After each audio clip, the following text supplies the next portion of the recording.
نحمده ونستعينه ونستغفره ونعوذ بالله من شرور أنفسنا ومن سيئات أعمالنا ما يهده الله فلا مضل له ومن يضلل فلا هادي له وأشهد أن لا إله إلا الله وحده لا شريك له وأشهد أن محمدا عبده ورسوله يا أيها الذين آمنوا اتقوا الله حق تقاته ولا تموتن إلا وأنتم مسلمون يا أيها الناس اتقوا ربكم الذي خلقكم من نفس واحدة وخلق منها زوجها وبث منهما رجالا كثيرا ونساء واتقوا الله الذي تساءلون به والأرحام إن الله كان عليكم رقيبا يا أيها الذين آمنوا اتقوا الله وقولوا قولا سديدا يصلح لكم أعمالكم ويغفر لكم ذنوبكم ومن يطع الله ورسوله فقد فاز فوزا عظيما أما بعد فإن أصدق الحديث كتاب الله وخير الهدي هدي محمد صلى الله عليه وسلم وشر الأمور محدثاتها وكل محدثة بدعة وكل بدعة ضلالة وكل ضلالة في النار اللهم إنا نسألك علما نافعا Ya Allah, kami memohon kepada Engkau ilmu yang bermanfaat, warizqan tayyiban, dan rezeki yang baik, wa amalan mutaqabbala, dan amal yang diterima. Yang saya hormati Tuan Imam, ahli jawatankuasa surau, para asatizah, tuan-tuan dan puan-puan, rahimakumullah jami'an. Pertamanya, alhamdulillah, kita bersyukur pada Allah Subhanahu Wa Taala dapat dipertemukan kita pada malam ini untuk giliran saya menyampaikan kuliah maghrib dengan mengambil faedah daripada kitab yang bertajuk lebih daripada 1000 amalan sunnah dalam sehari semalam, yang merupakan karya Khalid Al-Husainan hafizahullahu ta'ala. Sebuah kitab yang memperkenalkan kepada kita tentang apa sahajakah dia amalan-amalan yang dilakukan oleh Rasulullah sallallahu alaihi wasallam untuk kita ketahui dan untuk kita amalkan sebagai memenuhi perintah Allah dalam surah Al-Imran, surah yang ketiga ayat 31. A'udzubillahi minasyaitonirrajim. Qul in kuntum tuhibbunallah fattabi'uni yuhibbukumullah wa yaghfir lakum dzunubakum wallahu ghafurur rahim. Katakanlah, hai Muhammad, Allah perintah pada Nabi SAW untuk sampaikan firman ini. Jika kamu menyintai Allah, ditujukan pada kita semua. Kalau kita mengaku kita cinta pada Allah, apa bukti? Buktinya adalah hendaklah kamu ikut aku. Ikut siapa? Ikut Nabi SAW. Ikut dari sisi apa? Dari sisi beragama. Maka bila kita ikut cara beragama Nabi SAW secara keseluruhan, dari sisi yang diwajibkan dan dari sisi yang disunahkan, maka apa akibat yang kita akan raih daripada Allah?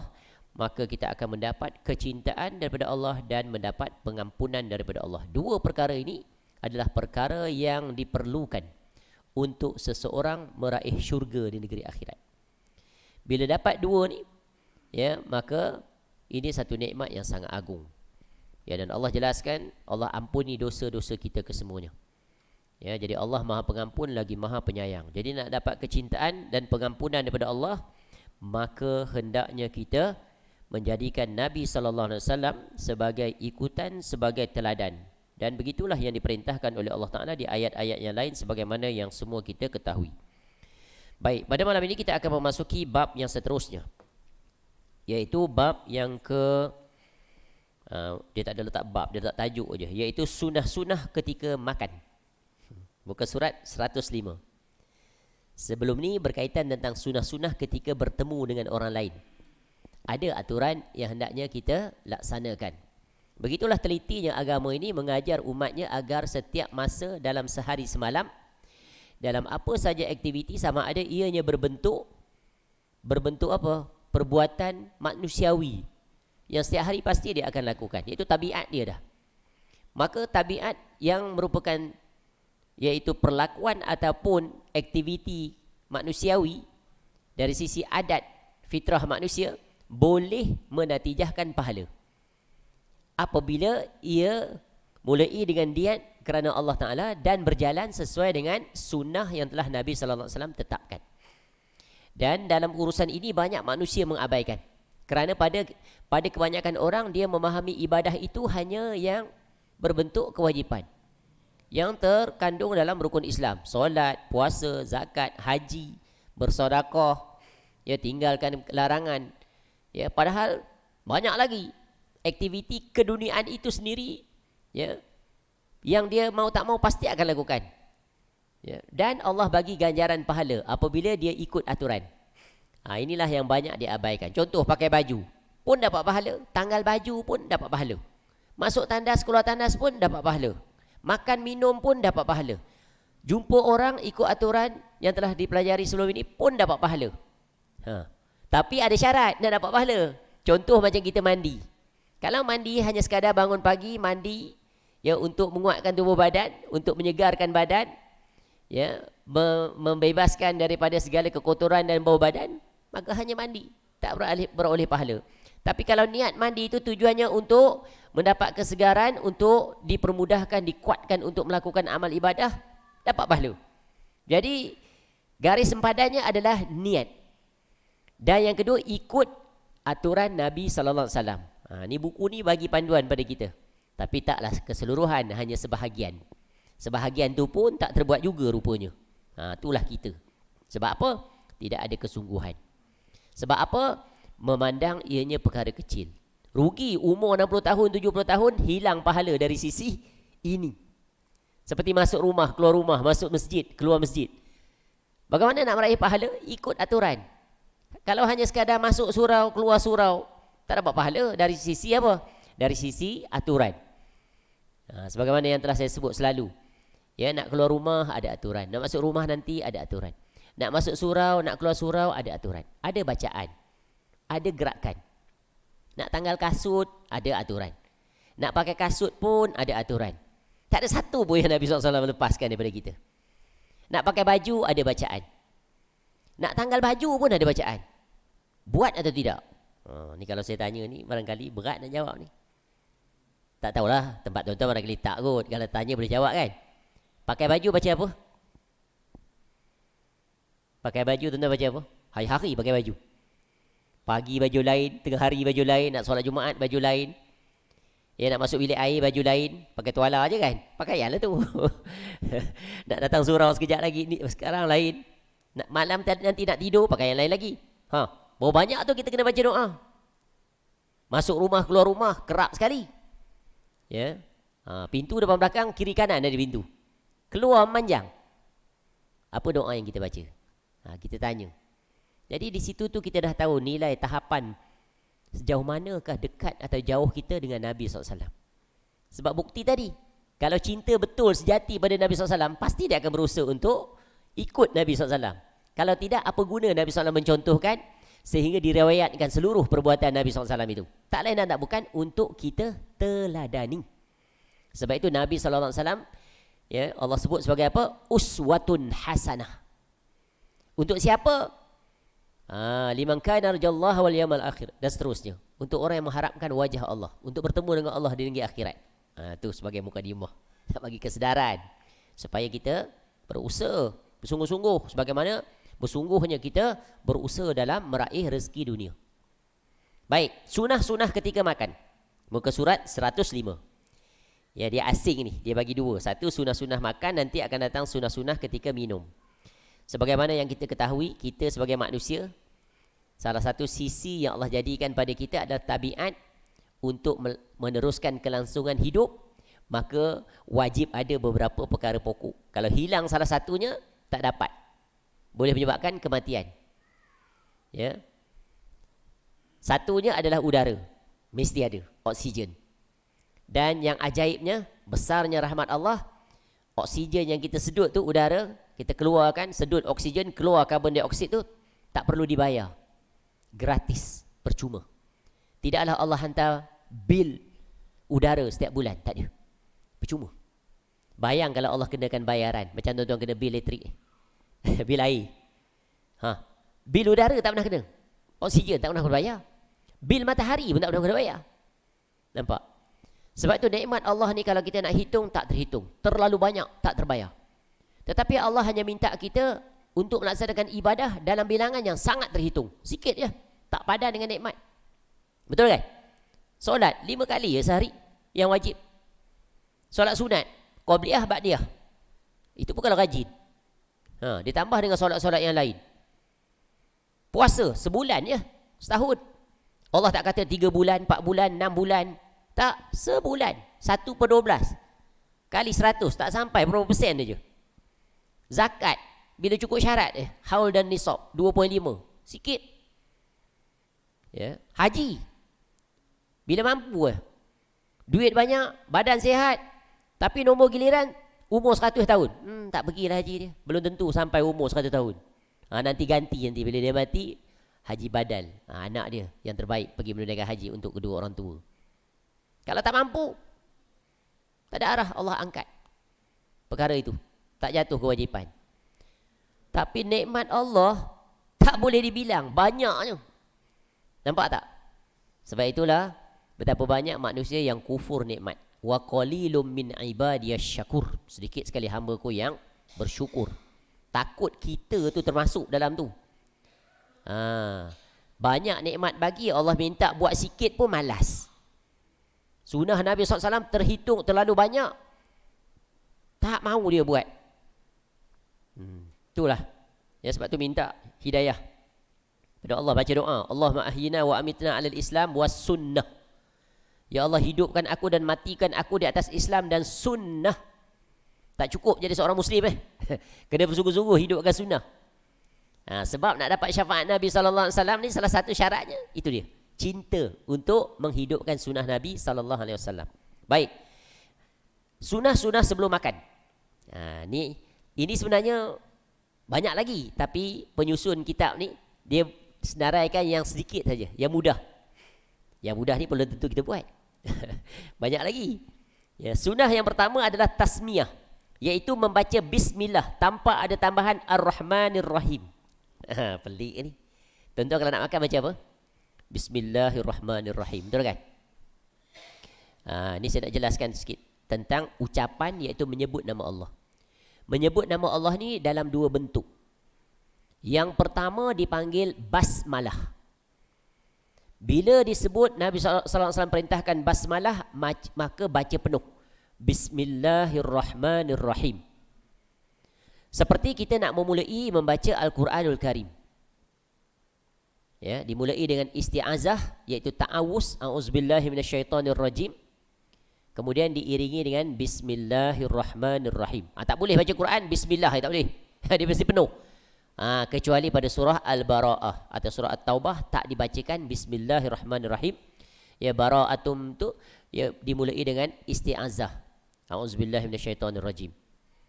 Ketika Nabi SAW memulai menulis surat, minta sekretari penulis surat dihantar pada pembesar-pembesar dunia, surat dakwah Nabi SAW.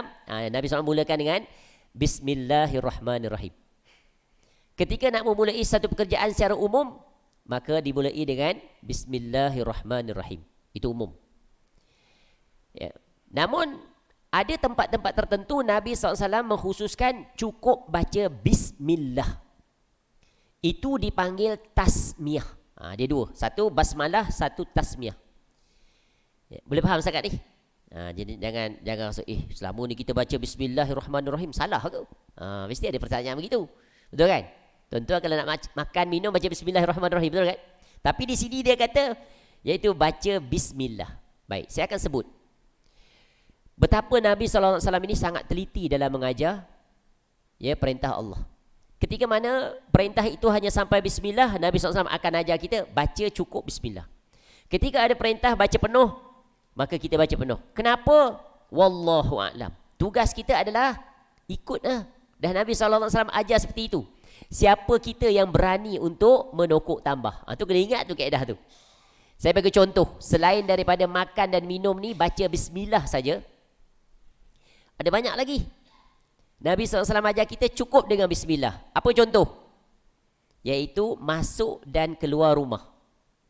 Tuan-tuan keluar rumah tadi baca apa? Baca apa? Bismillahi tawakkaltu 'ala Allah la haula wala quwwata illa billah. Baca apa? Bismillah ke bismillahirrahmanirrahim? Bismillah. Masuk rumah sekejap lagi. Nak baca apa? Bismillahi walajna wa bismillahi kharajna wa 'ala Allahi rabbina tawakkalna. Keluar dalam keadaan bertawakal dengan menyebut nama Allah, masuk rumah juga dengan bertawakal dengan menyebut nama Allah. Kemudian baru bagi salam pada ahlul bait. Apa akibat? Syaitan tak boleh masuk, tak boleh ikut masuk dalam rumah, duduk di luar. Tapi kalau tak baca yang ini, syaitan akan tidur dan bermalam di rumah kita. Jadi macam mana nak dapat keberkahan rumah kalau syaitan sendiri ikut serta tidur bersama kita? Padahal Allah larang, jangan bagi syaitan tu bersahabat, berdekatan dengan kamu. Kena lawan dia, kena tentang dia, kena boykot dia. Nampak tak? Kecil tak sunnah ni? Kecil ke besar? Besar. Sebab kita dilarang ambil syaitan itu sebagai rakan, sebagai teman, sebagai penamping. Inna syaitana lakum adu fattakhizu adu. Allah sebut dalam Quran. Syaitan itu musuh kamu, maka jadikan dia musuh. Jangan kawan dengan dia, jangan bagi peluang pada dia. Itu contoh. Tu yang pertama, contoh baca bismillah, masuk dan keluar rumah. Contoh lain, masuk dan keluar masjid atau surau. Masuk tadi baca apa? Masuk surau ni baca apa? Beratlah tuan-tuan ni. Tak mau jawab. Boleh jawab tapi takut nak jawab. Takut salah. Atau memang tak tahu jawapan. Mana satu? Tak tahu jawapan ke menunggu jawapan, atau tahu jawapan tapi malu nak bagi jawapan? Tak pasti. Itu jawapan selamat di antara dua benda tadi. Pertengahan tak pasti. Kalau tak pasti maknanya kita tak beramal. Kalau beramal serta-merta boleh jawab. Belum saya habis lagi tanya dah boleh cepat respon.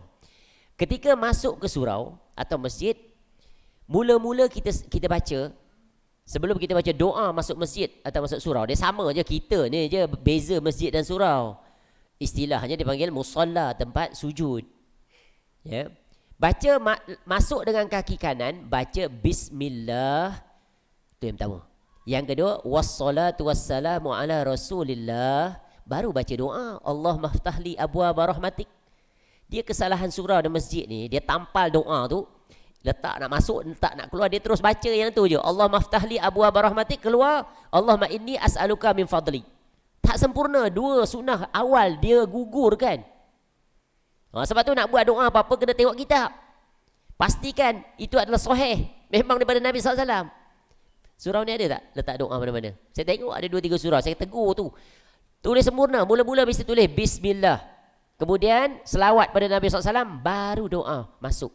Keluar nanti, keluar kaki kiri diiringi dengan bismillah, wassalatu wassalamu ala rasulillah, Allahumma inni as'aluka min fadlik. Betul? Tu. Jangan gugur dua tu bismillah. Itu saya nak bagi contoh bismillah saja. Apa contoh lain? Kita baca bismillah ketika kita menanggal pakaian. Kalau kita pakai pakaian, kita baca bismillah, alhamdulillahilladzi hadza thawbi wa razaqanihi, dan seterusnya. Min haulin, dan seterusnya. Panjang doa dia. Tu pakai baju dari arah kanan. Setiap kali pakai baju doa tu. Pakai baju ke, pakai kain ke, pakai seluar, apa yang kita pakai untuk pakaian kita. Boleh faham? Apa yang duduk di pakaian kita tu, doa itu kita baca. Bila tanggal baju dari arah kiri, contoh baju ni kan, kita tarik baju jubah ni, kita tak boleh lah buka macam kemeja tu. Kita angkat, ni keluarkan tangan ni dulu. Di kiri ni. Baca apa? Doanya bismillah. Pendek aja. Bismillah saja. Seterusnya, di mana kita baca bismillah? Iaitu ketika kita sembelih haiwan. Kalau tak pernah sembelih, barangkali tak tahulah. Nak sembelih ayam ke, nak sembelih kambing ke, lembu ke, nak korban nanti, bismillah, Allahu akbar. Tu baca tu bismillahi wallahu akbar. Selesai. Tarik, habis. Baca bismillah, tak baca bismillahirrahmanirrahim. Lagi bila kita baca bismillah ketika berhubungan suami isteri. Patut boleh jawab ni. Sebelum kita nak berhubungan suami isteri, kita baca bismillahi Allahumma jambit Allah. Macam mana baca dia? Lupa. Jam. Tapi yang penting bismillah depan tu. Allahu akbar. Tak apalah, faham-faham lah. 18 SX kat atas. Dia sangkut lah, tak apa. Haji segar tu semua tu. Masya Allah. Tu bismillah dulu. Bukan a'udzubillahi minasyaitonirrajim. Macam mana Haji? Lupa sebab dia tak terpakai dalam masjid surau ni, dia pakai kat rumah. Dia terlupa. Itu contoh lain. Apa lagi contoh kita baca bismillah ketika nak masuk tandas? Mula baca bismillah, kemudian baru baca Allahumma inni a'udzubika minal khubsi wal khaba'ith. Bismillah dulu. Bukan dah masuk baca tak? Sebelum. Bismillah. Bukan bismillahirrahmanirrahim, bismillah. Bila lagi baca bismillah? Contoh ketika masukkan ke jenazah ke dalam liang lahat. Angkat jenazah, nak masuk dari arah, katakan ini sana kepala, sini kaki. Sini lah, sini. Ni kiblat kepala, kaki. Nak masuk arah mana jenazah? Ya memanglah kepala dulu, dari arah mana? Sini ke sini? Ni. Atau dari arah tepi. Ni kan kubur kosong ni. Kita bawa jenazah, nak masuk ke mana? Ke sini ke atau ke sini? Yang biasa orang buat daripada arah mana? Tak benar, mungkin tak benar lah Tentu jarang pergi kuburan uruskan. Biasanya orang jenazah dari arah sini, kaki. Masuk. Ketika masuk dalam tu nak baca apa? Baca bismillahi wa ala sunnati rasulillahi sallallahu alaihi wasallam. Itu sunnah ketika nak masukkan jenazah. Bismillah juga. Bismillah. Last kali contoh. Bila kita baca bismillah, ketika kita nak meru'yah diri kita sendiri. Kalau sakit mana-mana anggota tubuh badan, Nabi SAW sunnahkan kita sendiri minta kepada Allah. Pegang tempat sakit. Sakit lutut ke, sakit apa saja. Tengah-tengah malam sesak nafas, sakit dada. Mula sekali buat, pegang sini. Pegang tempat sakit. Mana-mana lah, contoh sakit dada. Baca bismillah 3 kali. Ni hadis sahih. Bismillah, bismillah, bismillah. Kemudian baca 7 kali. A'udzu bi'izzatillahi wa qudratihi min syarri ma ajidu wa uhadzir. 7 kali. InsyaAllah. Benar pengharapan pada Allah, yakin Allah yang akan menyembuhkan, mudah-mudahan sembuh. Ada seorang rakan, ada satu kes, ya, dia tengah malam dia tidur, terasa ada satu sengatan di lehernya. Tengah tidur di rumah kampung kan, rumah kampung. Ya, lalu dia pegang, dia baca tadi doa tu. Alhamdulillah. Ya, cuma sakit sedikit saja. Bila dia bangun pagi, qadarullah, bila dia selak tika, tiba-tiba keluar seekor lipan sebesar ibu jari. Panjang tu. Yang itulah sengat dia malam tadi. Bayangkan tuan-tuan. Kalau kena sengat tu boleh ke mana kita? Mau ke hospital bang, boleh mati pun ada. Tapi bila pegang baca doa, Allah yang Maha Penyembuh, dengan itu Allah sembuhkan, hilangkan sengatan. Tu. Bergantung pada Allah. Allah yang mendatangkan sakit. Nampak? Ini contoh-contoh. Dan ada lagi contoh yang terakhir, bismillah, zikir pagi petang, salah satunya yang telah kita pelajari sebelum ni, bismillahilladzi la yadurruhu ma'asmi. Bismillahi la yadurruhu, nampak? Ma'asmihi. Barang siapa yang baca ni, ya, pagi atau petang, maka dia akan mendapat perlindungan daripada Allah daripada segala kejahatan makhluk yang nampak dan yang tidak tampak sepanjang waktu itu. Bayang tuan-tuan. Ni contoh. Jadi jangan heran kalau di sini disebut tasmiyah, maknanya bismillah. Tapi kalau ada soalan, Ustaz, kalau saya baca bismillahirrahmanirrahim ke mana?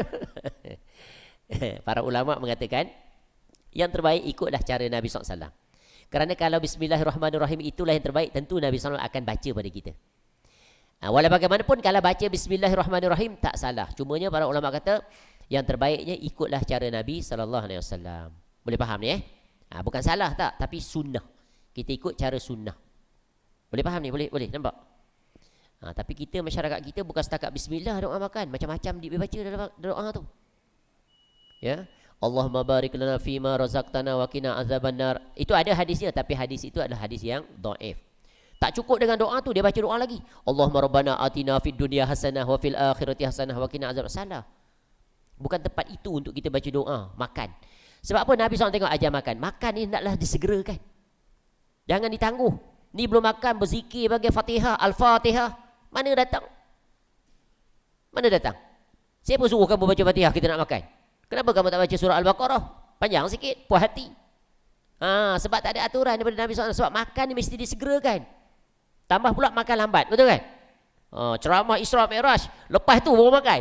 Lah, dia pergi baca panjang pula. Bismillah terus makan. Nampak tak? Tengok berpuasa, disuruh apa? Berbuka. Dilewatkan, disegerakan. Segera. Sebab bab makan minum ni manusia memang dia tak boleh lambat. Dia kena segera. Tuan-tuan kalau pergi kedai makan, kalau duduk tu kalau boleh-boleh duduk tu tak berapa saat datang dah teh-tarik yang dia order tadi. Betul kan? Oh tambah pula order, ya Allah 15 minit tak sampai lagi. Setengah jam tak sampai lagi. Sebu lah perut. Datang kemudian tu hilang selera lah walaupun sedap. Nampak? Ni hikmah ni. Nabi SAW mengajarkan sesuatu pada kita pasti yang terbaik. Pasti mendatangkan manfaat. Tu. Panjang ni, nombor 1. Yang kedua, makan dengan tangan kanan. Ada orang makan tangan kiri. Ada orang minum tangan kiri. Macam mana nak elakkan tu? Sebab tu tuan-tuan, sunnah ni. Ya, kalau penceramah ke siapa-siapa, kita hidang makanan ke, pastikan makanan kita duduk di arah kanan, terutamanya air. Kita terbalik. Ni, belah sini air. Nasi kat sini. Ajar dia duduk kanan. Sebab dalam urusan yang berbentuk pemuliaan dan kehormatan, Nabi SAW ajar kita mulakan dari arah kanan. Kalau yang telah ditetapkan secara khusus, maka mesti tak boleh elak, mesti kanan. Tapi kalau Nabi SAW tak jelaskan secara khusus perbuatan tertentu, maka kita pakai kaedah umum, iaitu Nabi SAW menyukai perbuatan yang baik, yang mulia dari arah kanan. Boleh faham? Tu arah kanan. Contoh macam pakai kasut, tanggal kasut. Itu ya, pakai baju ada Nabi SAW jelaskan arah kanan, pakai arah kiri tanggal. Tapi selain daripada itu, ada yang Nabi SAW tak jelaskan. Maka ketika itu, maka kita lihat perbuatan tu bentuk kemuliaan tak? Bentuk mendatangkan kebaikan tak? Maka kalau ya, kanan. Contoh potong kuku. Saya dah sebut dah sini. Dah sebut? Bismillah, minum dulu. Tuan-tuan potong kuku macam mana? Kanan dulu. Ni tangan kanan. Jari mana? Jari mana? Jari ni. Jari telunjuk. Telunjuk semua. Sepakat? Ke ada yang lain? Jari ni juga. Atau ikut dan mana lah. Mana kuku yang paling panjang, yang itu aku mula dulu. Ada juga kan? Ni yang panjang sekali. Buang dulu ni. Okey. Kalau tangan ni pula daripada mana? Daripada ibu jari. Kelingking. Ni. Tadi telunjuk. Yang ni kat mana pula? Kiri. Daripada sini. Okey.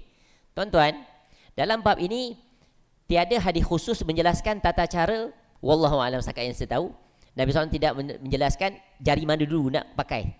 Tetapi dalam hadis yang saya sebut tadi, kaedah umum, Imam Nawawi rahimahullah ada satu bab dalam keadaan-keadaan umum, bab pemuliaan, pakai hadis Nabi SAW memulai daripada arah kanan. Jadi kalau guna kaedah tadi, kalau arah kanan, maka jari mana dulu ni? Kalau dari arah kanan, mana dulu? Tangan ni sebelah ni. Nak mula daripada jari mana? Kalau arah kanan, ibu jari atau anak jari? Ni anak jari Dia panggil jari kelingking Anak jari pun betul tak? Kalau arah kanan, jari kita daripada mana dia kira arah kanan? Ibu jari ke anak jari? Aduh dia tak pasti juga. Ni begini tangan kita ni, begini. Ni kan ni. Ni kanan ni. Yang ni yang kanan. Jadi mula daripada sini. Pergi ke ibu jari. Okey, tangan kiri yang mana kanan dulu? Ibu jari. Daripada ibu jari pergi ke anak jari.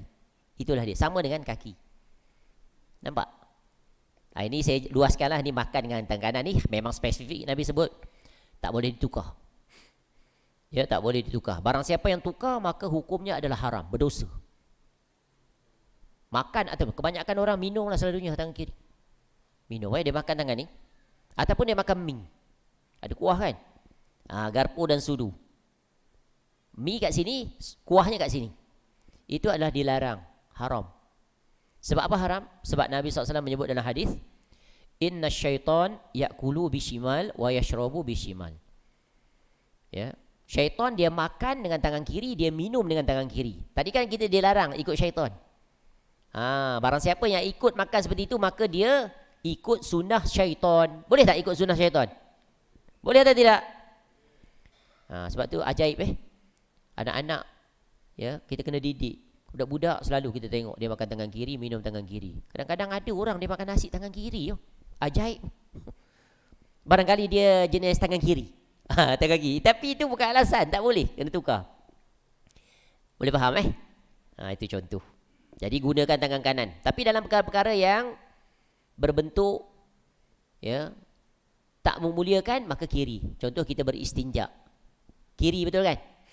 Contoh memegang kemaluan kita. Dilarang pakai tangan kanan, tangan kiri. Ya, itu ada penjelasan daripada Nabi SAW. Baik, yang ketiga, C. Terlebih dahulu makan makanan yang terdekat atau yang paling mudah dijangkau. Ni penting pendidikan pada siapa ni? Anak-anak. Ajar anak-anak adab ketika makan. Akhlak seseorang itu serta-merta dapat ditangkap bila kita tengok dia makan. Kadang-kadang dia makan tu, kita ni nak makan tak jadi makan. Kadang-kadang bersemangat nak makan, hilang selera makan. Sebab huduhnya cara dia makan. Ya. Kita kena ajar anak kita makan mula dengan sedikit. Pergi kenduri umpamanya, pergi majlis sesiapa pun, letak sikit. Kadang-kadang makanan dia lebih besar daripada saiz orang dewasa yang dia letak dalam pinggan. Budak kecil je. Ya. Ambil ayam sampai 2 ketul. Ambil daging pula 2 ketul. Bayangkan. Kenapa dia jadi begitu? Ni ayah ni, mak ni yang tak ajar. Orang tua-tua dulu selalu ajar. Bila makan ingat orang belakang. Dia kata ingat orang belakang. Tak tahulah istilah di sini. Saya ingat mak saya dulu ajar begitu. Ingat makan sama, ingat orang belakang. Gitu orang utara. Ya. Kemudian ambil sikit aja. Kalau tak cukup kita boleh tambah. Kalau ambil lebih, kita tak habis, siapa yang nak habiskan? Tu ajar pembaziran, jangan sekali-kali. Jangan tamak. Ya. Selalu kita rasa tak cukup, tapi bila makan, ya Allah, terlebih daripada cukup. Baki nak bagi pada siapa? Terutama datang kenduri, banyaknya tak habis dalam pinggan. Tuan rumah tengok, Allah, sesalnya lah aku. Banyaknya pembaziran. Nampak tak? Ni kaedah. Ya. Sebab tu Nabi SAW nanti akan datang sini. Cara Nabi SAW makan bagaimana? Cara Nabi SAW makan itu menyebabkan tak boleh makan banyak. Cara Nabi SAW makan tu tak boleh makan banyak. Sebab Nabi SAW memang tidak mau makan banyak. Kerana banyak itu akan mendatangkan banyak musibah. Musibah yang paling utama, pemalas. Orang makan banyak, natijahnya pemalas. Hasil daripada mengantuk. Betul kan? Makan banyak memang mengantuk dia. Tu. Baik. Apa dalil ini? Iaitu sabda Nabi SAW, ya gulam, sammillah, wakul biyaminik, wakul mimma yalik. Wahai anak muda. Nabi SAW ajar seorang anak kecil. Gulam ni belum balir. Umur belum sampai balir. Maknanya ajar anak sejak kecil lagi. Nak makan, baca bismillah. Kemudian dengan tangan kanan. Dan yang paling dekat. Jangan kau langkah tempat lain. Pergi yang jauh. Tu. Kemudian kalau kita luaskan dalam adab ini, ya, utamakan dulu orang yang utama memulakan. Kalau anak-anak bercampur dengan orang dewasa, pastikan orang dewasa tu. Kalau makan di rumah, tentu mak ayah dulu kena mula. Kalau makan dengan orang yang memiliki kemuliaan, kedudukan, dia dulu kena mula. Itu adab Nabi SAW sebagai bentuk penghormatan dan pemuliaan. Kalau nak langkah, minta izin. Kena sebut. Kadang bersilang, tak ada kita mula lagi, dia dah langkah dah. Contoh tu kita ajar budak-budak. Bila nak makan berbaris, beratur elok-elok. Ya, beratur elok-elok, jangan berebut. Ada orang yang mendidik mereka itu. Jangan dibiarkan mereka bersendirian dalam menentukan keputusan ketika di tempat makan. Sebab anak-anak di zaman sekarang ni seolah-olah kurang terdidik dalam urusan makan minum. Cukup tengok. Ya. Makan, kemudian membazir. Ya, dan berbagai lagi. Seterusnya membersihkan makanan yang terjatuh, kemudian memakannya. Apa saja makan yang terjatuh, ambil, jangan biarkan. Contoh kita makan kat kedai. Kat kedai kan?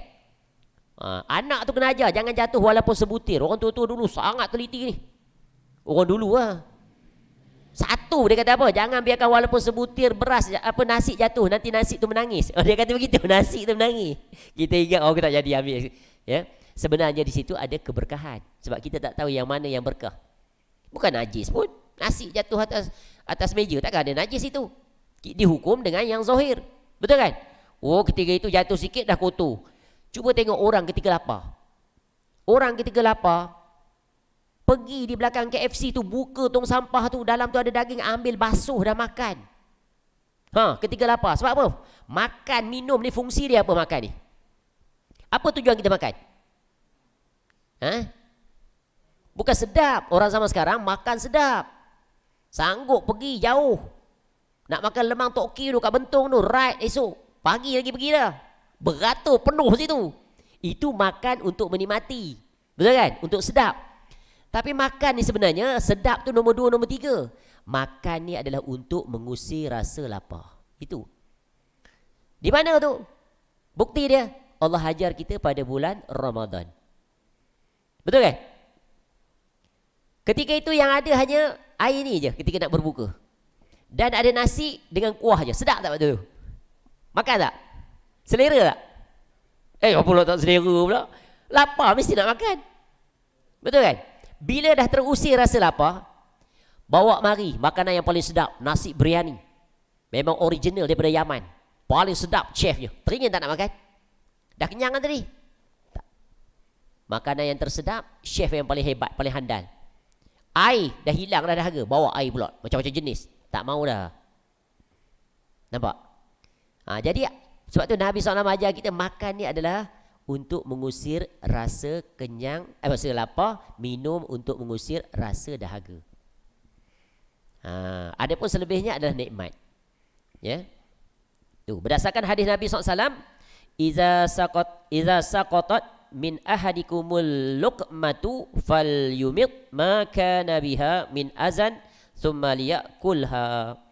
Apabila sesuap makanan dari salah seorang daripada kamu jatuh, maka bersihkanlah bahagian yang kotor, kemudian makanlah. Tu. Dia kotor bukan najis. Kotor dengan najis lain. Betul kan? Kotor dia tetap suci. Dia dibersihkan saja. Sebab dibersihkan tu sebab tabiat manusia. Dia tak suka nampak kotor. Tapi kalau dah dibersihkan, boleh makan. Macam kita makanlah kuih jatuh dekat tanah tu. Boleh makan lagi tak kuih tu? Ambil basuh, buang habuk-habuk tu makan, betul kan? Tapi sebab kita mewah, jatuh tak peduli dah. Banyak lagi atas meja. Tu yang bazir. Satu lagi ajar. Ni bukan nak ajar tuan-tuan lah. Kita ada anak-anak betul kan, yang kecil-kecil tu ajar makanan. Jangan bagi tumpah dia pinggan. Jatuh ambil. Di restoran ke mana-mana ajar dia. Kutip satu-satu tu makan. Kita ni kena tunjuk contoh. Jangan biar walaupun sebutir. Bayangkan orang-orang yang diuji oleh Allah ketiadaan makanan. Tu di negara yang berperang-perang tu. Betapa bernilainya makanan ketika itu. Ya. Kita barangkali dah lalui hidup susah dulu. Kita dah tahu dah betapa bernilainya makanan. Tapi anak-anak sekarang kalau tak pernah susah, sulit tu kalau diuji dengan kesulitan ni. Ya. Baik, yang seterusnya makan dengan 3 ruas jari. 3 jari. Berdasarkan hadis, kana Rasulullah SAW ya'kulu bi thalathi asabi'. Rasulullah SAW biasa makan dengan menggunakan 3 jari. Asabi'. Kita 5 jari. Tapi ulama menyebutkan ini bergantung kepada jenis makanan yang kita makan. Ya, dalam keadaan tertentu kena pakai semua. Betul kan? 3 jari ni biasa boleh makan apa? Boleh makan buah-buahan, buah kurma apa boleh pakai 3 jari. Tapi kalau makan nasi 3 jari sepinggan, alamatlah. Lambatlah. Tapi sebenarnya makan 3 jari juga. Sebab apa? Sebab Nabi SAW, kenapa Nabi SAW ajar kita makan 3 jari?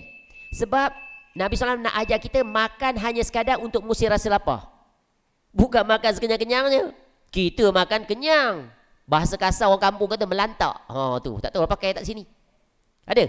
Sama? Sama. Azan dia? Azan dia?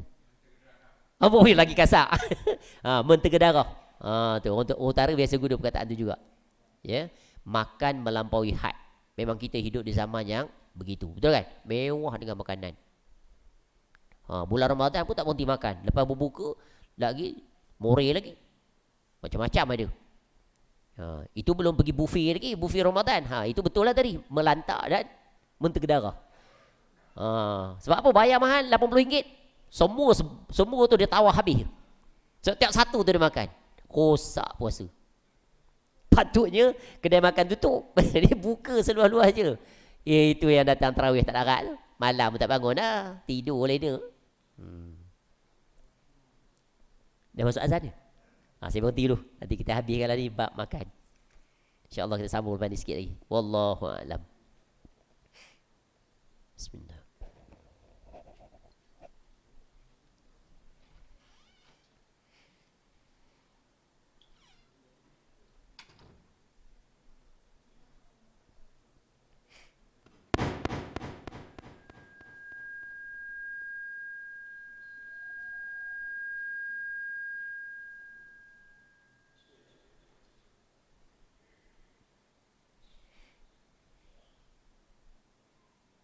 الله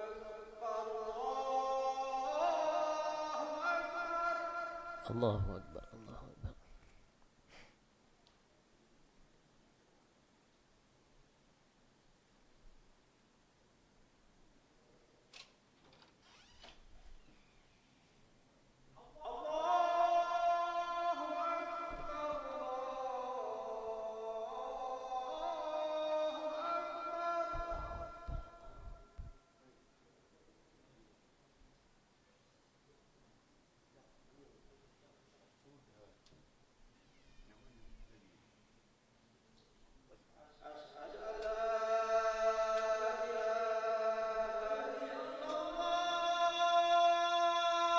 Asyhadu an la ilaha illallah.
Allahu Akbar. Allahu Akbar.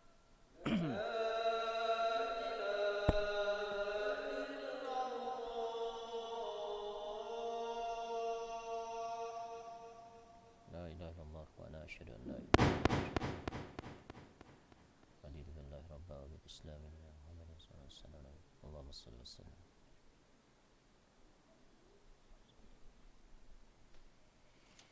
Alhamdulillah, wassalatu wassalamu ala Rasulillah, amma ba'. Baik, kita selesaikan hal yang terkait tentang sunah-sunah ketika makan.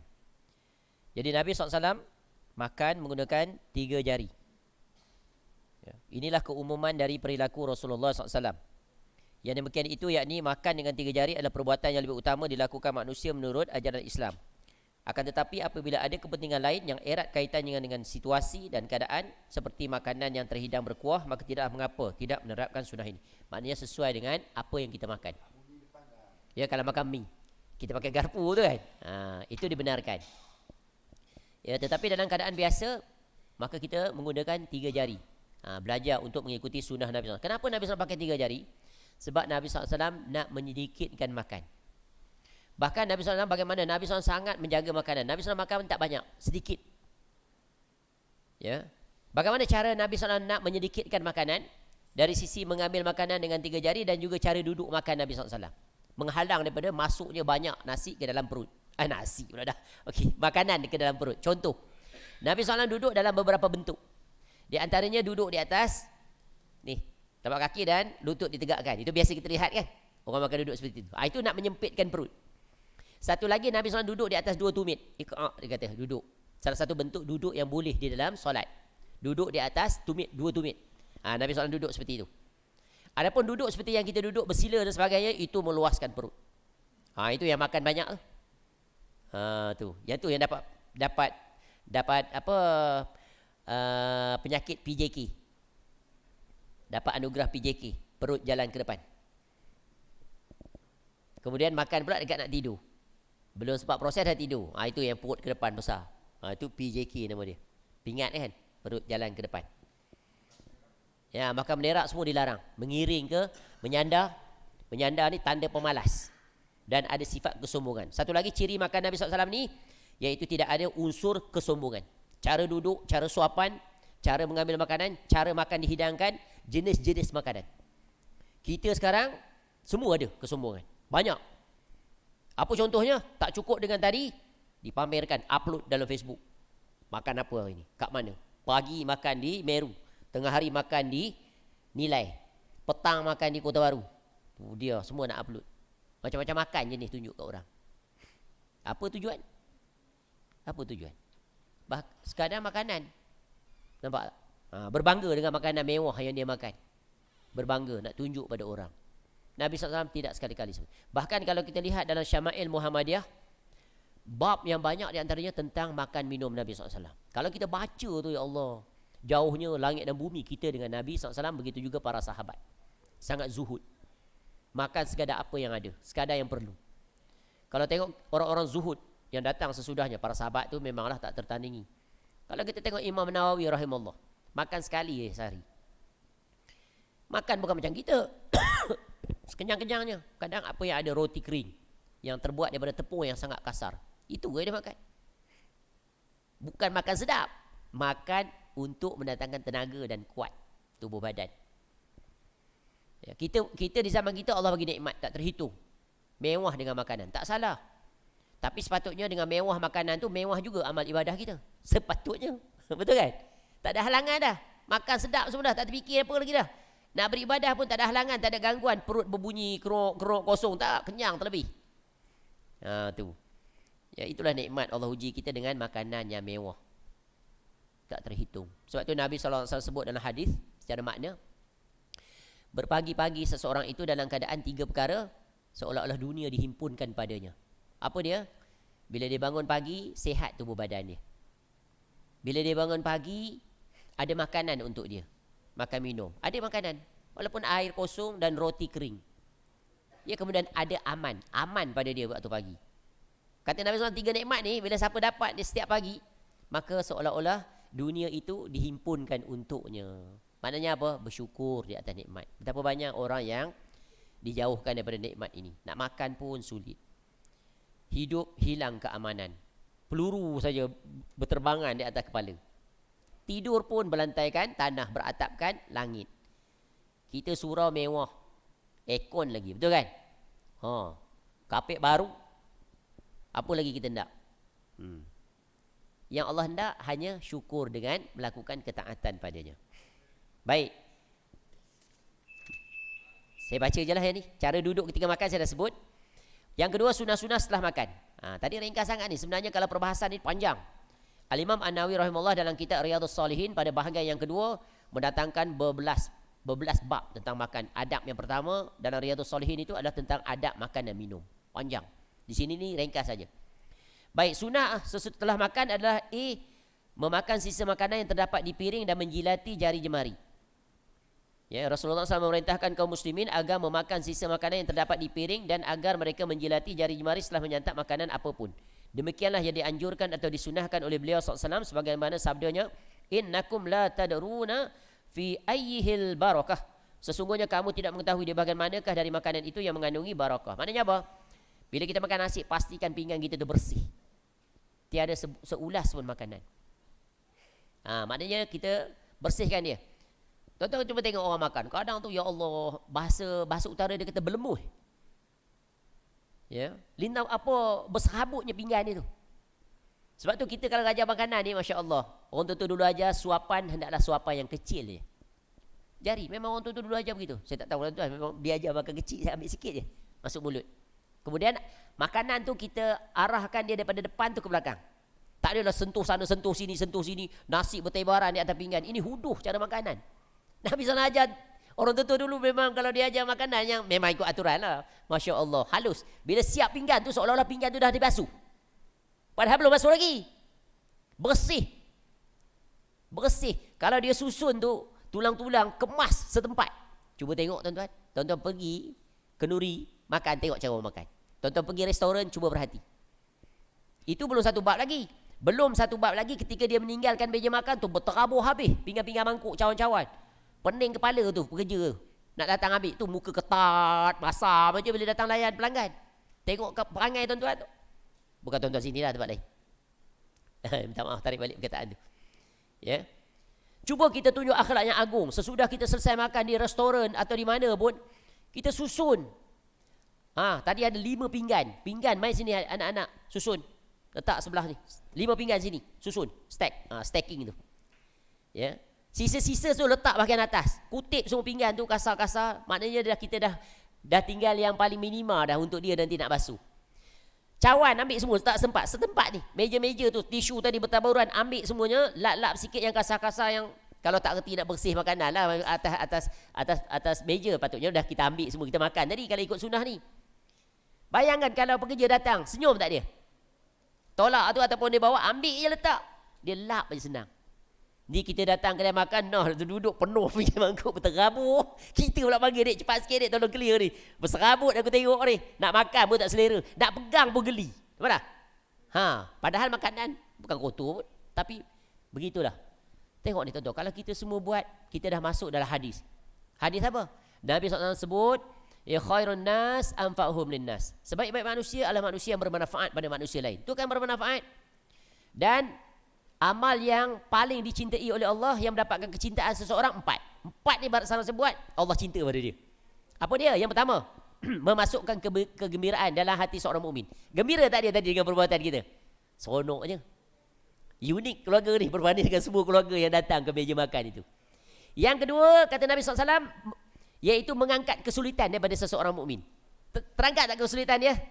Mudah tak kerja dia? Mudah. Yang ketiga kata Nabi SAW, iaitu mengusir rasa lapar. Yang keempat, melunasi hutangnya. 2 ni kita boleh buat. Di mana-mana pun. Kita pergi kenduri makan, kenduri ke, kita siap. Selesai pekerja. Budak-budak yang datang angkat pinggan tu senang. Dia angkat je masuk, angkat. Lap, selesai.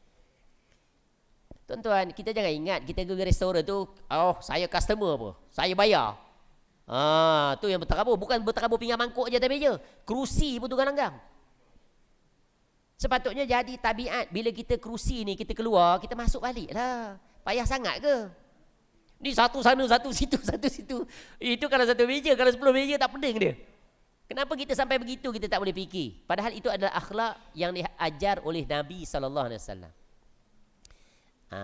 Setuju tak tuan-tuan apa yang saya sebut? Boleh buat tak? InsyaAllah kita buat. Ya, ini semuanya adalah pendidikan.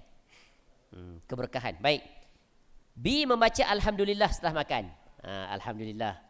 InsyaAllah ini tak ada masalah. Banyak kita, apa-apa kebaikan, kita akan memuji Allah. Ya, didasarkan pada hadis Rasulullah SAW, innallaha la yarda 'anil 'abdi an ya'kulal aklata fayahmadahu 'alaiha. Sesungguhnya Allah redha kepada setiap orang yang makan makanan lalu dia memuji Allah, mengucapkan alhamdulillah atas makanan tersebut. Itu bacaan pendek. Kalau bacaan sempurna, tengok Nabi SAW ajar kita. Ini hadis sahih. Alhamdulillahilladzi at'amani hadza wa razaqanihi min ghairi haulin minni wala quwwah. Doa ni hampir sama dengan doa pakai baju. Hujung dia tu.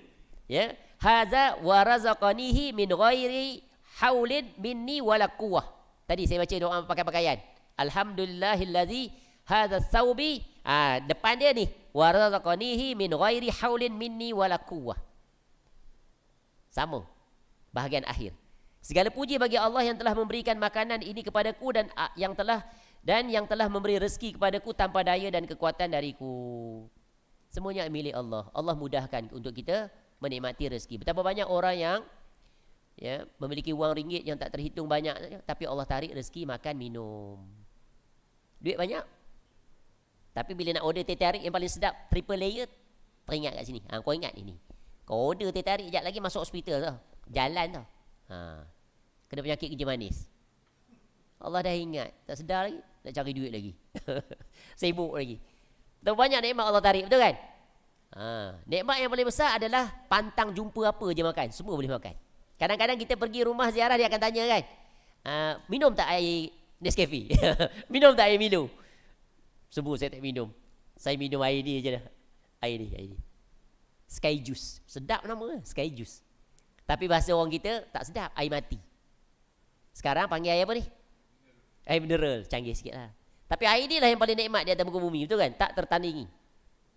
Dikenali sebagai air apa ni dalam bab fiqh? Air mutlak. Suci lagi menyucikan. Masuk teh jadi air apa? Suci tapi tak menyucikan. Nah, banyak-banyak jenis belajar fiqh. Cukup tak tu. Baik, jika sunah-sunah tersebut dikumpulkan, kata pengarang ini, iaitu seorang muslim mengamalkannya saat makan, maka terdapat tidak kurang daripada 15 sunnah telah dihidupkan dalam bab makan saja. Banyak tak? Hal ini dengan andaian apabila seorang sentiasa makan 3 kali dalam sehari semalam. Itulah yang terjadi pada kebanyakan manusia. Dan terkadang bertambah lagi ya jumlah sunnah itu apabila terdapat makanan ringan selain yang 3 kali dalam sehari semalam. Kita makan bukan 3 kali tuan-tuan, tak terhitung. Banyak kali kan? Tak ada bilangan lah, banyak kali. Ya. Dah makan di rumah, pergi pejabat sekejap lagi, kawan tak ajak, jom kita makan pula. Pergi pula. Makan tu nikmat Allah bagi. Sebagai tanda syukur kita adalah iaitu ikutlah sunnah Nabi SAW dalam makan minum. Wallahualam. Di situlah kita akan dapat banyak pahala. Pahala banyak. Cuma kita hendak atau tidak, itu saja. Ya.